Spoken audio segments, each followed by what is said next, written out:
बच्चों, a very warm welcome to my channel जुबो classes. I am Anjali, your biology mentor, और आज मैं डिस्कस करने जा रही हूँ लाइफ प्रोसेस चैप्टर का ही अगला topic, that is nutrition in human. तो बच्चों, मैंने लास्ट वीडियो में इंट्रोडक्शन और न्यूट्रिशन इन प्लांट के बारे में बताया था, और साथ ही साथ मैंने ये बताया था कि हमारा एक माइक्रो ऑर्गेनिज्म होता है जिसे हम कहते हैं अमीबा, उसमें भी न्यूट्रिशन कैसा होता है। और बच्चों, आज हम बात करने जा रहे हैं कि हम यानी कि ह्यूमंस कैसे अपना भोजन बनाते हैं भी या नहीं, अगर नहीं बनाते हैं तो कैसे हम अपना भोजन लेते हैं। तो बच्चों, जो ह्यूमंस होते हैं वो प्लांट की तरह ऑटोट्रॉफिक नहीं होते जो प्रकाश संश्लेषण की क्रिया से अपना भोजन खुद बना ले। हम लोग आते हैं हेटेरोट्रॉफिक ऑर्गेनिज्म में। हम अपने भोजन के लिए मेनली प्लांट और एनिमल पर निर्भर होते हैं। तो बच्चों, हमने लास्ट वीडियो में हेटेरोट्रॉफिक ऑर्गेनिज्म में ही 3 टाइप के न्यूट्रिशन की बात करी थी। पहला था होलोजोइक, दूसरा था सैप्रोफिटिक और तीसरा था पैरासिटिक। तो बच्चों, आज हम न्यूट्रिशन इन ह्यूमन की बात करेंगे और हमारे में कैसा मोड ऑफ न्यूट्रिशन पाया जाता है। होलोजोइक मोड ऑफ न्यूट्रिशन पाया जाता है। होलोजोइक का मतलब है बच्चों कि हम खाना को अपने मुंह में रख करके और हम उसको एक अलग कैविटी में भेजते हैं जहां पे वो डाइजेशन का प्रोसेस होता है। तो इसमें डाइजेशन स्टार्ट होता है बाय इंजेशन ऑफ फूड। इस टाइप मोड ऑफ न्यूट्रिशन को हम कहते हैं होलोजोइक। तो बच्चों, चलिए हम बिना किसी देरी के टॉपिक को शुरू करते हैं। तो अगर हम ह्यूमंस की बात करें, न्यूट्रिशन इन ह्यूमंस, पहले मैं टॉपिक डाल देती हूँ। तो बच्चों, हमारा जो माउथ होता है,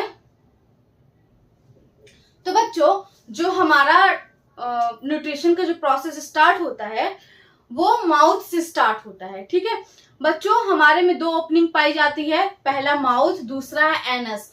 तो हमारे पास क्या होता है, कंप्लीट टाइप का डाइजेस्टिव सिस्टम पाया जाता है। कुछ कुछ जो लोअर एनिमल्स होते हैं उनमें एक ओपनिंग होती है, दैट इज माउथ। ये आप हायर क्लासेस में जाएंगे तब आपको पढ़ने को मिलेगा। तो बच्चों, हमारा जो डाइजेशन का प्रोसेस होता है वो स्टार्ट होता है माउथ से।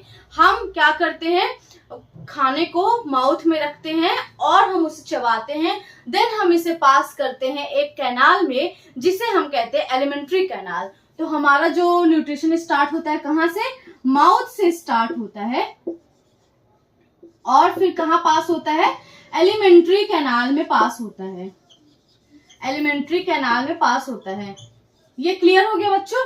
अगर हम माउथ की बात करें तो माउथ में क्या क्या प्रेजेंट होता है बच्चों, टीथ प्रेजेंट होता है और टंग प्रेजेंट होता है। अब बच्चों, जैसे ही हमने खाना अपने मुंह में रखा उसके बाद आप लोगों ने नोटिस किया होगा कि हमारा माउथ वाटरी सा हो जाता है। वो जो वाटरी सा हो जाता है, जो हमारे मुंह में पानी आ जाता है, वो क्या होता है बच्चों, वो बेसिकली होता है सलाइवा। वो क्या होता है, सलाइवा, जिसको हम हिंदी में क्या कहते हैं, लार कहते हैं। ये जो सलाइवा होता है वो कहाँ से निकलता है, सलाइवरी ग्लैंड से। लार ग्रंथियां हमारे माउथ में प्रेजेंट होती हैं और कितनी होती हैं, 3 जोड़ी माउथ सलाइवरी ग्लैंड हमारे माउथ में प्रेजेंट होती है। अब ये जो सलाइवरी ग्लैंड है, सलाइवा है, वो क्या सिक्रीट करता है, सलाइवरी एमाइलेज सिक्रीट करता है। क्या सिक्रीट करता है, सलाइवरी एमाइलेज सिक्रीट करता है, जिसको हम क्या कहते हैं, टाइलिन भी कहते हैं। अब बच्चों, ये टाइलिन क्या होता है, ये एक एंजाइम होता है। ये क्या करता है, जो भी कार्बोहाइड्रेट हम खा रहे हैं उसका ब्रेक डाउन करता है, किसमें, सिंपल शुगर में। अब बच्चों, हमारा जो डाइजेस्टिव सिस्टम होता है और जो माउथ होता है वो सॉफ्ट टिश्यूज का बना होता है। तो अगर वो खाने को पास होना है उस कैनाल में तो वो खाना भी सॉफ्ट होना चाहिए, और वो खाने को सॉफ्ट करने का काम कौन करता है, ये सलाइवा करता है, लार करता है। और ये लार कहाँ से निकल रहा है, सलाइवरी ग्लैंड से निकल रहा है। अब बच्चों, जैसे मान लीजिए हमने रोटी का टुकड़ा खाया। रोटी का टुकड़ा किससे मिलके बना होता है, बेसिकली कार्बोहाइड्रेट से मिलके बना होता है। और जो कार्बोहाइड्रेट होता है वो कैसा होता है, वो कॉम्प्लेक्स शुगर होता है ना, वो बहुत जटिल शुगर होता है, कॉम्प्लेक्स शुगर होता है। तो सलाइवरी एमाइलेज क्या करता है बच्चों, जो कॉम्प्लेक्स शुगर होता है उसको ब्रेक डाउन करता है, किसमें, सिंपल शुगर में तोड़ता है। और ये जो सिंपल शुगर में किसमें तोड़ता है, सिंपल शुगर में तोड़ता है। और सिंपल शुगर भी कौन सा होता है बच्चों, माल्टोज। ये माल्टोज में तोड़ता है। ठीक है बच्चों, तो ये हुआ माउथ का काम। और हमारे माउथ में क्या प्रेजेंट होता है, टंग होता है। मसल्स की एक मस्कुलर टंग प्रेजेंट होती है, जो क्या करती है, हमें भोजन को चबाने में भी हेल्प करती है। साथ ही साथ भोजन को चबाने में और कौन हेल्प करता है, दांत, जो टीथ हमारे माउथ में प्रेजेंट होता है वो हेल्प करता है। जब हम भोजन को टीथ से चबाते हैं तो उसको क्या कहते हैं बच्चों, मैस्टिकेशन कहते हैं। क्या कहते हैं, मैस्टिकेशन। खाने को चबाना क्या कहा जाता है बच्चों, मैस्टिकेशन कहते हैं। और ये मैस्टिकेशन कैसे होता है, बाय टीथ होता है। क्लियर बच्चों, तो ये बच्चों हमारा माउथ में जो डाइजेशन होता है उसका पार्ट है। अब देखिए बच्चों, ये एक इम्पॉर्टेंट बात ये है कि जो कार्बोहाइड्रेट का पाचन होता है वो कहाँ से स्टार्ट होता है, वो स्टार्ट होता है माउथ से, ना कि स्टमक से। डाइजेशन की प्रोसेस स्टार्ट कहाँ से हो जाती है, माउथ से स्टार्ट हो जाती है। ये आप लोगों को लगता है कि ये पेट में जाएगा खाना तभी पचेगा, नो। जो डाइजेशन का प्रोसेस होता है वो माउथ से ही स्टार्ट हो जाता है। तो इट इज वेरी इंपॉर्टेंट कि आप खाने को बहुत अच्छे से चबा कर खाएं। जितना आप अच्छे से खाने को चबा कर खाएंगे उतना ही जो कॉम्प्लेक्स मॉलिक्यूल होगा वो सिंपल मॉलिक्यूल में टूट जाएगा और डाइजेशन इजी हो जाएगा। अब बच्चों हम मूव करते हैं हमारे एलिमेंट्री कैनाल वाले पार्ट पर। ये तो हुआ माउथ।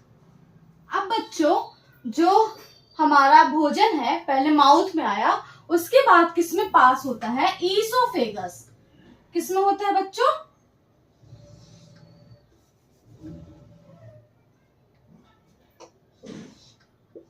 ईसोफेगस में पास होता है। अब बच्चों ये ईसोफेगस क्या होता है, इसको हम हिंदी में कहते हैं ग्रसनी। ईसोफेगस क्या होता है, एक फूड पाइप होता है। ये फूड पाइप की तरह काम करता है। ठीक है, ये क्या करता है, जो भी हमने खाना खाया उसको कहाँ पहुंचाता है, ये खाने को स्टमक के पास पहुंचाता है। ठीक है, स्टमक के पास ये ले जाता है खाने को। और बच्चों अब ये खाने को स्टमक के पास ले जाएगा तो इसमें एक स्पेशल टाइप की मूवमेंट होती है जिसे हम क्या कहते हैं, पेरिस्टालसिस। पेरिस्टालसिस एक मूवमेंट होती है बच्चों, जिसके थ्रू जो खाना होता है वो पहुंचता है स्टमक तक। और पेरिस्टालसिस मूवमेंट क्या होती है, ये वेव लाइक मूवमेंट होती है। वेव लाइक से क्या मतलब है बच्चों, ये ऐसे ऐसे धीरे धीरे वेव लाइक स्ट्रक्चर में जो हमारा खाना होता है वो पास होता है, क्योंकि जो हमारी कैनाल्स होती है वो बहुत ही ज्यादा सॉफ्ट होती हैं। अब बच्चों ईसोफेगस कहाँ लोकेटेड है, हमारा ये माउथ है। जस्ट ये जो हमारी जो पाइप जैसी स्ट्रक्चर दिख रही है वही क्या होती है, हमारी फूड पाइप होती है। और यही फूड पाइप कहाँ पे खत्म होती है, ये जो हमारा स्टमक है वहां पर खत्म होती है। तो ईसोफेगस क्या करता है, जो हमने खाना खाया उसको स्टमक तक ले जाने का काम करता है। ठीक है बच्चों, अब नेक्स्ट हमारा क्या आता है, स्टमक आता है। नेक्स्ट हमारा क्या है, स्टमक, जिसको हम क्या कहते हैं, पेट। ठीक है, उदर भी, हिंदी में उदर भी कहते हैं बच्चों। अब बच्चों जो खाना हमारे स्टमक में जाता है उसका क्या होता है, पहली बात बच्चों जो हमारा स्टमक होता है वो बहुत एसिडिक होता है, अम्लीय होता है। कैसे होता है, क्योंकि उसमें प्रेजेंट होता है हाइड्रोक्लोरिक एसिड। क्या प्रेजेंट होता है, हाइड्रोक्लोरिक एसिड। और ये हाइड्रोक्लोरिक एसिड क्या करता है, ये हमारे पेट को एसिडिक तो बनाता ही है, साथ ही साथ जो हमने खाना खाया उसके साथ बच्चों कुछ बैक्टीरिया भी पास होते हैं। ठीक है, जो बैक्टीरिया पास होते हैं उसको किल करने का काम, उसको मारने का काम कौन करता है, HCl करता है।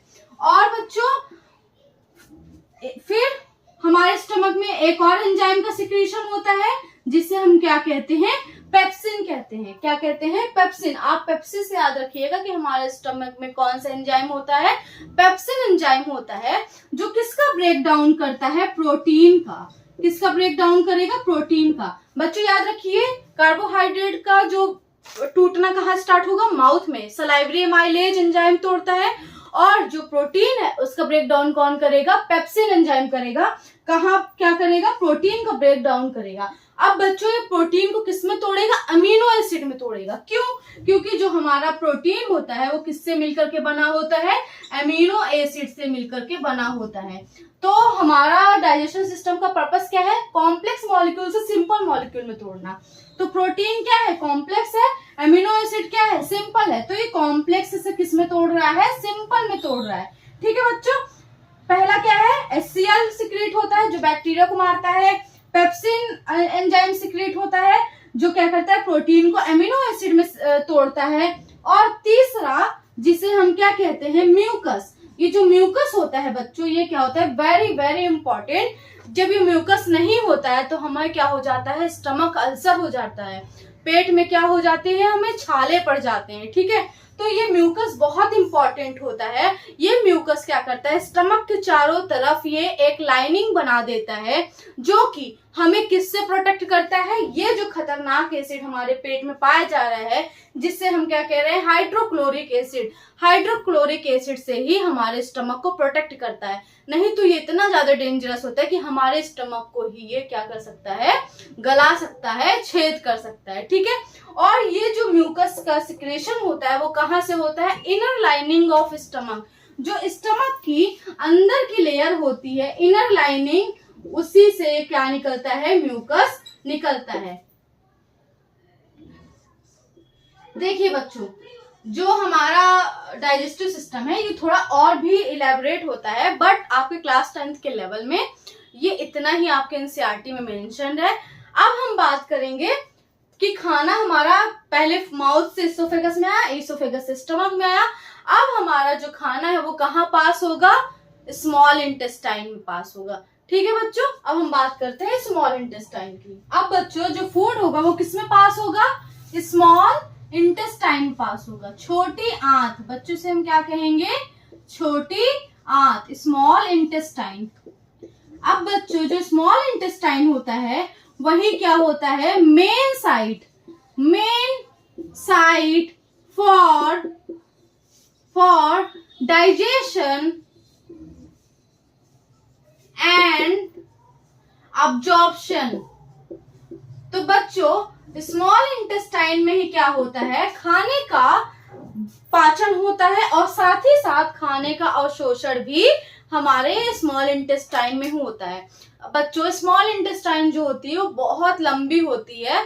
ये 5-5.5 मीटर की स्मॉल इंटेस्टाइन होती है जो कि हमारे पेट में कॉम्पैक्टली इतने संगठित रूप से पैक होती है कि हमें आप देख के अंदाजा नहीं लगा सकते कि हमारे पेट में इतनी लंबी स्मॉल इंटेस्टाइन है। अब बच्चों जो कार्निवोर होते हैं, जो मांसाहारी होते हैं, जो मांस खाते हैं, उनकी जो स्मॉल इंटेस्टाइन होती है उसका जो साइज होता है वो छोटा होता है, क्योंकि प्रोटीन को, जो मांस होता है उसको पचाना बहुत इजी होता है। ठीक है, जो मांस होता है उसको पचाना बहुत इजी होता है। बट जो शाकाहारी होते हैं, जो हर्बीवोर्स होते हैं, जो घास खाने वाले जानवर होते हैं, उनकी जो इंटेस्टाइन होती है बहुत लंबी होती है, क्योंकि जो प्लांट्स होते हैं वो उनमें सेलुलोज पाया जाता है और सेलुलोज को पचाना बहुत कठिन काम है, इसीलिए उसमें ज्यादा टाइम और ज्यादा उसमें प्रोसेसिंग लगती है। अब बच्चों जो स्मॉल इंटेस्टाइन है उसमें से कुछ सिक्रीशन आते हैं। सिक्रीशन मतलब उसमें कुछ जूसेस आते हैं जो कि डाइजेशन में हेल्प करते हैं, जो कि फूड को पचाने में हेल्प करते हैं। अब ये जो सिक्रीशन होता है, पहला सिक्रीशन कहाँ से आता है? लीवर से आता है। पहला बच्चों सिक्रीशन कहाँ से आता है? लीवर से आता है। तो पहला सिक्रीशन जो होता है बच्चों लीवर से आता है।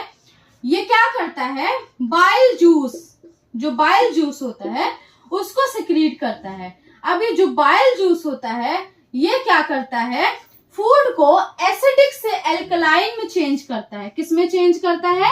एसिडिक से एल्कलाइन में। अब बच्चों क्यों एसिडिक से एल्कलाइन में चेंज करता है? क्योंकि फूड को डाइजेस्ट होने के लिए एल्कलाइन मीडियम होना बहुत इंपॉर्टेंट है।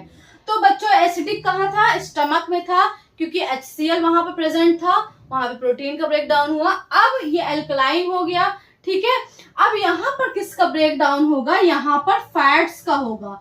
जो फैट ग्लोब्यूल होंगे, जो वसा के कण होंगे बड़े बड़े, उसको ये क्या करेगा? छोटे छोटे फैट्स के टुकड़े में तोड़ेगा, इसको क्या करेगा, इमल्सिफिकेशन करेगा। इमल्सिफिकेशन का मतलब क्या होता है बच्चों, जिस तरह से जो साबुन का झाग होता है वो गंदगी को धुल देता है, उसी तरह से ये जो बाइल जूस होता है ये इमल्सिफिकेशन कर देता है, फैट को तोड़ने का काम करता है। इसके बाद इसमें एक और सिक्रीशन आता है, इसमें सिक्रीशन आता है पैनक्रियास का। जो पैनक्रियास होता है इसको हम क्या कहते हैं बच्चों, अग्न्याशय कहते हैं हिंदी में। और ये क्या करता है, पैनक्रियाटिक जूस को सिक्रीट करता है। पैनक्रियाटिक जूस जो होता है बच्चों, ये कार्बोहाइड्रेट,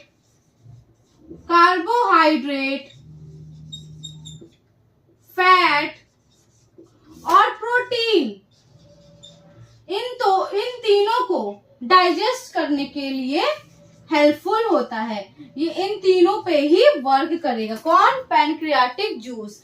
अब हमारा एक लास्ट जूस आता है जिसे हम क्या कहते हैं, इंटेस्टाइनल जूस कहते हैं। बच्चों पहले मैं इसको रफ कर लेती हूँ। अब बच्चों लास्ट जो जूस होता है वो कहाँ से आता है, इंटेस्टाइनल ग्लैंड से आता है। कहाँ से आता है, इंटेस्टाइनल ग्लैंड से। ये क्या करता है, इंटेस्टाइनल जूस को सिक्रीट करता है, सिक्रीट्स इंटेस्टाइनल जूस, जो क्या करता है बच्चों, कंप्लीट्स द डाइजेशन। ये डाइजेशन को क्या करता है, कंप्लीट कर देता है। अब बच्चों ये तो रही डाइजेशन की बात। अब हम मूव ऑन करते हैं अब्जॉर्प्शन में, कि जो हमारे स्टमक और इंटेस्टाइन और जो माउथ ने फूड को तोड़ा है, जो भी उससे न्यूट्रिएंट्स निकला है, वो कैसे अब्जॉर्ब होता है और वो कैसे ब्लड स्ट्रीम में पहुंचता है, जिससे हमें ऊर्जा मिलती है। चलिए इसके बारे में हम बात करते हैं। बच्चों अगर हम अब्जॉर्प्शन इन स्मॉल इंटेस्टाइन की बात करें तो जो अब्जॉर्प्शन है वो किससे होता है, विली या विलाय से होता है। अभी बच्चों जो विली होता है वो कैसा होता है, ये फिंगर आप देख रहे हैं, ये फिंगर लाइक स्ट्रक्चर होता है। यस बच्चों, ये ऐसा ही होता है, फिंगर लाइक स्ट्रक्चर होता है, जिसे हम क्या कहते हैं, विली कहते हैं। ये विली क्या करता है, ये जो भी न्यूट्रिशन रहता है उसको, जो भी न्यूट्रिएंट रहता है उसको अब्सॉर्ब करने का काम करता है। और ये विली से ही क्या होता है, सरफेस एरिया, जो सरफेस एरिया होता है इंटेस्टाइन का, वो इंक्रीज हो जाता है, बढ़ जाता है। अगर सरफेस एरिया बढ़ेगा तो मतलब अब्जॉर्प्शन भी ज्यादा हो जाता है, इससे अब्जॉर्प्शन भी ज्यादा हो जाता है। अब बात करते हैं अब्जॉर्प्शन इन लार्ज इंटेस्टाइन।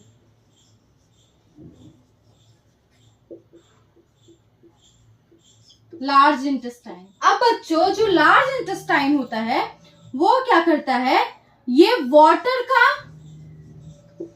और सॉल्ट का, जो भी वाटर और सॉल्ट होगा हमारे फूड में, उसको अब्सॉर्ब करने का काम क्या करेगा, लार्ज इंटेस्टाइन। तो बच्चों बेसिकली जो लार्ज इंटेस्टाइन नाम से लार्ज है बट काम उसका छोटा है, स्मॉल इंटेस्टाइन नाम से स्मॉल है, काम उसका बड़ा है। ठीक है, तो जो मेन डाइजेशन होता है वो होता है स्मॉल इंटेस्टाइन में। लार्ज इंटेस्टाइन क्या करता है, सिर्फ वाटर और सॉल्ट को अब्सॉर्ब करता है, और ये क्या करता है, फूड को स्टोर भी करता है, टेम्पोरली स्टोर करता है।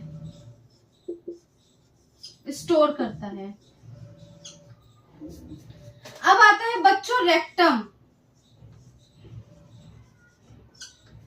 रेक्टम में बच्चों क्या होता है, रेक्टम में जो भी हमारा वेस्ट होता है, जो हमने खाना खाया, सारा अब्जॉर्प्शन डाइजेशन हो गया, अब वो वेस्ट है, अब उसमें कुछ भी पचाने लायक नहीं है, तो वो क्या बन जाता है, वेस्ट बन जाता है, जिसे हम क्या कहते हैं, फीसेस कहते हैं। फीसेस, ठीक है, फीसेस कहते हैं।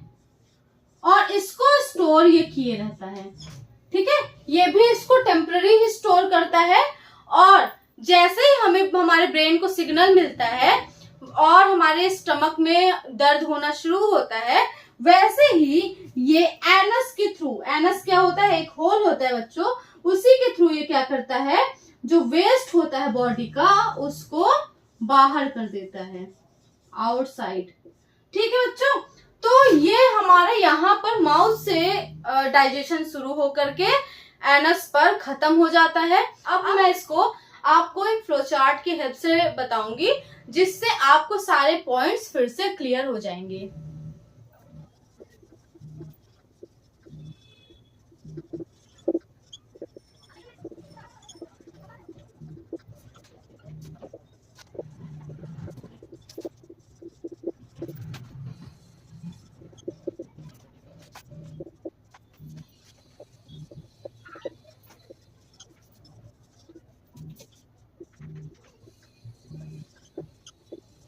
अब बच्चों,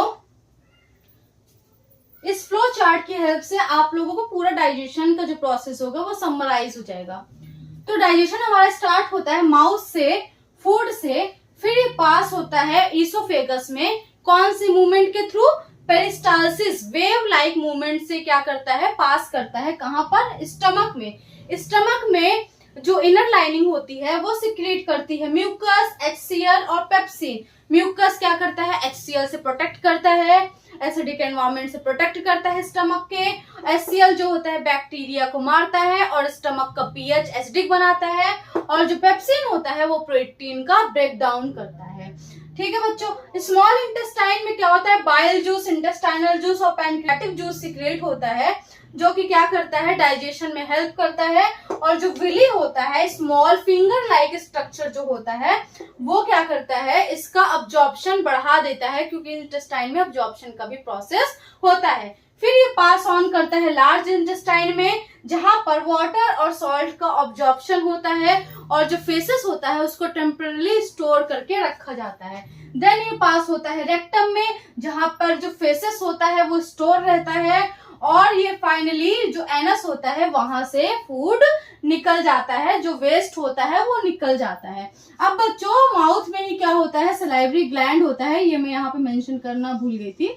सलाइवरी ग्लैंड ही होता है जो क्या सिक्रेट करता है? सलाइवरी एमाइलेज को सिक्रेट करता है, जो कि कार्बोहाइड्रेट का पाचन करता है। ठीक है बच्चों, तो ये बच्चों हमारा था nutrition in human. I hope आप लोगों को समझ में आया होगा।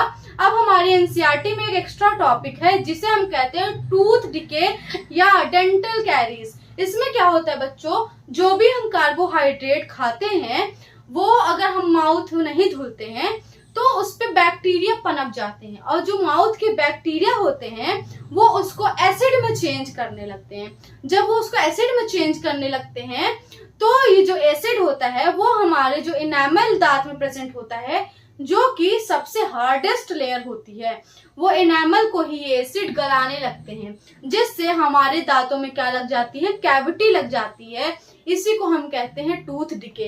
अगर आपको इससे बचना है, इसीलिए डॉक्टर्स और मम्मी पापा यही कहते हैं कि आप खाना खाने के बाद अपने माउथ को अच्छे से धुल लीजिए, क्योंकि जो बैक्टीरिया होंगे वो आपके माउथ में जो भी कार्बोहाइड्रेट होगा उसको एसिड में चेंज करने लगेंगे। और साथ ही साथ आप कोई भी स्वीट ज्यादा मत खाइए, उसको खाकर मत सोइए। आप एक बार अपने माउथ को अच्छे से पानी से भी वॉश कर लेंगे, then it will be good enough. तो बच्चों, ये था हमारा nutrition in human. I hope आप लोगों को अच्छा लगा होगा। अब हम लोग मिलते हैं नेक्स्ट वीडियो में। अगर आपको कोई भी डाउट हो, कुछ नहीं समझ में आया, आप लोग प्लीज मुझे कमेंट में पूछिएगा। Till then, tata bye bye, और please like, share and subscribe my channel. और अगर आप लोगों को कोई भी डाउट हो, आप लोग कमेंट में जरूर पूछिएगा। Till then, bye bye.